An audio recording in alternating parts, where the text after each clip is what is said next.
ہے جانتے ہیں؟ آپ کا بیس کا نام ہے توحید، جس میں ہم اسلام میں جب داخل ہوتا ہے کوئی شخص اور اقرار یہی کرتا ہے اشہد ان لا الہ الا اللہ و اشہد ان محمدً عبدہ و رسولہ، ہم اس بات کی گواہی اور اقرار کرتے ہیں کہ اللہ کے سوا کوئی برحق لائق عبادت نہیں۔ اس کا مطلب یہ ہے کہ انسان کے جسم سے جو عبادات صادر ہوتے ہیں وہ ایک بدنی عبادت ہے جو بدن سے ادا کرتا ہے، نماز ہے، روزہ ہے، حج ہے اور قربانی ہے اور اس طرح کے عبادات، یہ عبادت اللہ کے سوا کسی اور کو صرف کرنا جائز نہیں، یہ کفر اور شرک ہے، اسلام سے انسان باہر ہو جاتا ہے۔ یا اور اگر شخص اللہ کے لیے بھی پیش کر رہا ہے اور غیر اللہ کے لیے بھی پیش کر رہا ہے تو وہ بھی کفر، جہنم کی آگ اس کی رسید ہے۔ آیت نمبر 116 اور آیت نمبر 48 سورہ نساء میں اللہ سبحانہ وتعالیٰ کا کہنا واضح طور پہ آیا ہے ان اللہ لا یغفر ان یشرک بہ ویغفر ما دون ذلک لمن یشاء، کہ اللہ سبحانہ وتعالیٰ شرک کے گناہ کو ہرگز کسی بھی حال معاف نہیں کریں گے اور بخشش ان کی نہیں ہو سکتی ہے، مگر اس کے علاوہ جو بھی گناہ ہے اس کی مغفرت اور بخشش ہونے کے امکان ہے۔ نبی صلی اللہ علیہ وسلم کا فرمان بھی یہی ہے کہ قیامت کے روز شفاعت آپ صلی اللہ علیہ وسلم کی کس کے لیے ہوتی ہے؟ یہ نہیں ہے کہ آپ صلی اللہ علیہ وسلم جس کو چاہے اس کو شفاعت دے، نہیں، اللہ سبحانہ وتعالیٰ فرماتے ہیں الا من ارتضى، جس کو اللہ تعالیٰ چوز کرتا ہے اور ان کو یہ کنڈیشن میں اپروو ہوتا ہے کہ یہ شفاعت کے قابل ہے۔ مشرکوں کے لیے آپ صلی اللہ علیہ وسلم شفاعت نہیں کریں گے۔ آپ صلی اللہ علیہ وسلم کا لفظ کھلے الفاظ میں آیا ہے وَأُحِلَّتْ شَفَاعَتِي لِأُمَّتِي لِمَن مَّاتَ وَلَمْ يُشْرِكْ بِاللَّهِ شَيْئًا، میری شفاعت اس کے لیے جائز ہوتی ہے قیامت کے دن جو مرتا ہے اور وہ شرک کا مرتکب نہیں ہوتا۔ شرک کی پہلی شکل کہ جسمانی عبادت جسم سے جو ادا کرتے ہیں، اللہ کے سامنے جھکتے ہیں، تو غیر اللہ کے سامنے کسی کے سامنے جھکنا نہیں چاہیے، نہ کسی درگاہ پہ، نہ کسی قبر پہ، نہ کسی کے شخص کے سامنے بھی۔ نبی صلی اللہ علیہ وسلم کے پاس معاذ بن جبل بلاد شام سے واپس آئے اور معاذ بن جبل نبی صلی اللہ علیہ وسلم کو دیکھتے ہی پہلے ان کے قدموں کے سامنے سجدہ کرے، تو نبی صلی اللہ علیہ وسلم فرمایا یا ما ھذا یا معاذ، اے معاذ آپ یہ کیا کرتی ہے؟ تو کہے معاذ یا رسول اللہ کے رسول، میں نے دیکھا لوگ وہاں اپنے بڑے بڑے سرداروں کو اور اپنے بادشاہوں کو وہاں اس طرح ان کی قدر اور عزت کرتے ہیں، تو میں نے سوچا کہ آپ ان سے زیادہ حقدار ہیں۔ تو نبی صلی اللہ علیہ وسلم فرمایا کہ اے معاذ اس طرح ہرگز نہیں کرنا، اگر میں حکم دیتا تھا کسی کو سجدے کے لیے تو عورت کو اپنے شوہر کے لیے حکم دیتا تھا سجدے کی، اگر مجھے گنجائش ہوتی ہے۔ یعنی کہ نبی صلی اللہ علیہ وسلم فرما رہے ہیں کہ اسلام میں مجھے کوئی گنجائش صلاحیت اختیار نہیں کہ کسی کو سجدے کا حکم کروں، اور اگر کرنا ہونے کا سجدہ کرنے کا موقع ہوتا ہے کسی کو اس امت میں تو صرف بیوی کو اپنے شوہر کے لیے اس کا حق اتنا بڑا ہوتا ہے اس پر۔ اس لیے آپ صلی اللہ علیہ وسلم فرماتے ہیں کہ میرے پاس کوئی گنجائش نہیں، نو وے کہ اسلام میں کوئی کسی کے لیے سجدہ کرے۔ آج کتنے ایسے لوگ ہیں جو ایسے حضرات کرنے جاتے ہیں ان کے سامنے جھکنا پڑتا، اور کتنے ایسے ہیں جو قدم بوسی سے شروع کرتے ہیں، یہ اللہ کے سوا کسی اور کے سامنے جھکنے والا نہیں، شرک کا مرتکب نہیں۔ تو پھر ایسے لوگ جب ادھر بھی جھکتے ہیں، وہاں پر بھی جھکتے ہیں، وہاں پر بھی سجدہ کرتے ہیں، تو اللہ کے سامنے جھکنے سے کوئی خصوصی نہیں عمل کیا۔ حقیقت بات یہ ہے کہ آپ اللہ کے ساتھ ایمان کے پہلی بنیاد اور اہم بنیاد کو قائم کیجئے، کیونکہ شیطان اور جنات کا زور اسی کے اوپر جاتا ہے۔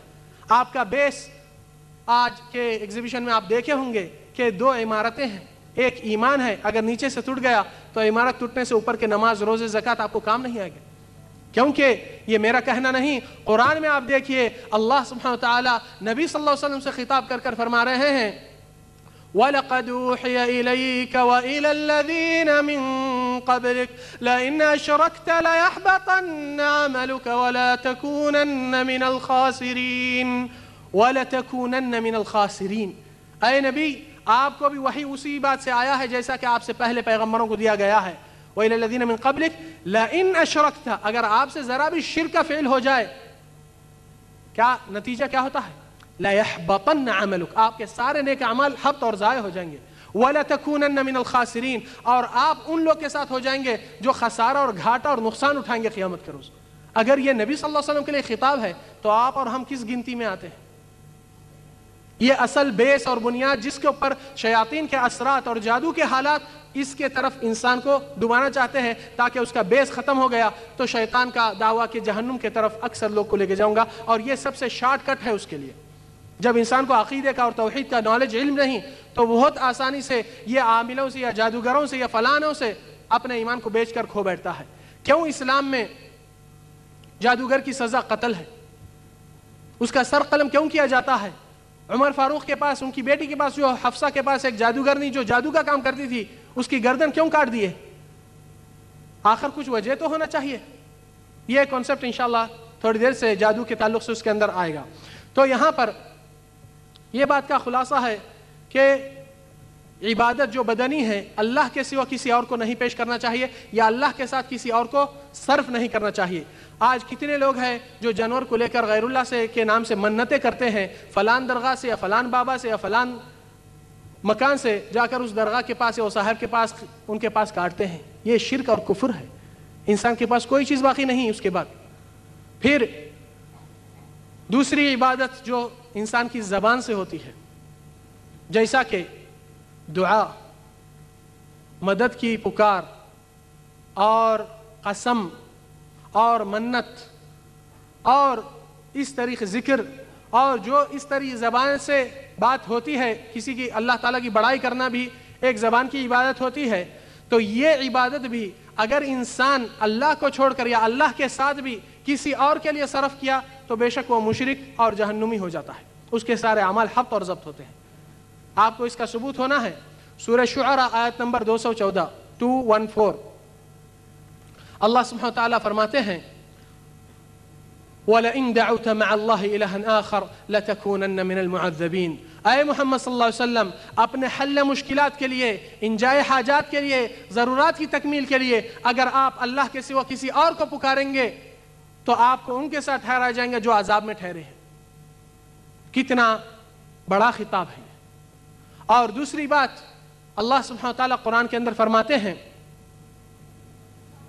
يَا أَيُّهَا النَّاسُ ضُرِبَ مَثَلٌ فَاسْتَمِعُوا لَهُ إِنَّ الَّذِينَ تَدْعُونَ مِن دُونِ اللَّهِ لَن يَخْلُقُوا ذُبَابًا وَلَوِ اجْتَمَعُوا لَهُ وَإِن يَسْلُبْهُمُ الذُّبَابُ شَيْئًا لَّا يَسْتَنقِذُوهُ مِنْهُ ضَعُفَ الطَّالِبُ وَالْمَطْلُوبُ۔ آپ اس آیت میں غور کیجئے، اللہ تعالیٰ فرماتے ہیں اے لوگوں، اللہ تعالیٰ نے ایک ایگزامپل، ایک مثال پیش کر رہے ہیں، اس کو غور سے سماعت فرمائیے۔ ان الذین تدعون من دون اللہ، تم جتنوں کو بھی پکارتے ہیں اپنے حل مشکلات کے لیے یا انجائے حاجات کے لیے یا اپنی حاجت روائی کے لیے اللہ کو چھوڑ کر، کتنے لوگ آج عیسیٰ ابن مریم کو پکارتے ہیں، کتنے لوگ عبد القادر جیلانی کو پکارتے ہیں، کتنے لوگ ایسے غیروں کو بھی پکارتے ہیں مدد کے لیے، تو اس کے نتیجے میں کیا ہو رہا ہے؟ اللہ سبحانہ وتعالیٰ فرماتے ہیں کہ تم جتنوں کو بھی اللہ کے سوا اور اللہ کے علاوہ پکارتے ہیں اپنے اس چیزوں کے لیے، وہ لوگ سارے کے سارے اکٹھا اگر ہو جائے، یونٹی ان کی ون ہو جائے، تو وہ لوگ ایک مکھی کو بھی پیدا نہیں کر سکتے۔ اللہ تعالیٰ چیلنج کر رہے ہیں کہ وہ لوگ ایک مکھی کو پیدا نہیں کر سکتے ہیں۔ مکھی پیدا کرنا تو دور کی بات ہے، اگر مکھی ان کے کھانے میں سے کچھ لے کر اڑ جائے تو وہ مکھی سے وہ چیز واپس بھی نہیں لا سکتے ہیں۔ مانگنے والا، پکارنے والا کمزور ہے، اور جس سے پکارا جا رہا ہے وہ بھی کمزور ہے۔ یہ اللہ تعالیٰ کا کہنا ہے، مگر اس میں ایک سائنس کی بات غور کرنے کی ہے، اور قرآن کی اعجاز کی ایک بہت بڑی علامت ہے یہاں۔ اللہ تعالیٰ کیوں کہا کہ اگر مکھی ان کے کھانے میں سے لے کر اڑ جائے تو واپس نہیں لا سکتے، جبکہ مچھر بھی کہہ سکتے تھے، دوسرا انسیکٹ بھی کہہ سکتے تھے؟ جانتے ہیں اس کی حقیقت کیا ہے؟ اللہ تعالیٰ کی بڑائی بیان کیجئے۔ اللہ سبحانہ وتعالیٰ کی عظیم الشان کی علم کی نالج کی حیثیت دیکھیے۔ آج کے سائنس میں یہ ڈسکور ہوا ہے کہ سب سے زیادہ مخلوقات میں زمین پر ڈائگنوسنگ سسٹم جس کے پاس سب سے زیادہ فاسٹ ہے وہ مکھی ہے۔ وہ کھاتے ہی اس کی زبان پہ ڈیزولو ہو جاتا اور ڈائگنوسنگ ہو جاتا۔ یہ اللہ تعالیٰ کی بڑائی کی علامت ہے، دوسرے جانوروں کی مثال نہیں، کیونکہ مکھی اگر کچھ غذا لے کر اڑ جائے تو اس کو پکڑ کر واپس نکالنے کا موقع ہوتا ہے، مگر یہاں جس کے پاس اس کی زبان پر ہی ڈائگنوسنگ ہو جاتا ہے، ہر جسم میں باٹورا ہو جاتا ہے، تو اس سے وہ لوگ کہاں سے نکال کر وہ چیز واپس لائیں گے؟ کوئی بھی چیلنج میں اللہ تعالیٰ ہمیشہ رب العالمین کا غلبہ اور اللہ تعالیٰ کی بیان اور بڑائی اور اس کا ثبوت آپ کو ملتا ہے۔ پھر یہ عبادات بھی زبان سے جو ہوتے ہیں، اکثر لوگ کا خیال یہ ہے کہ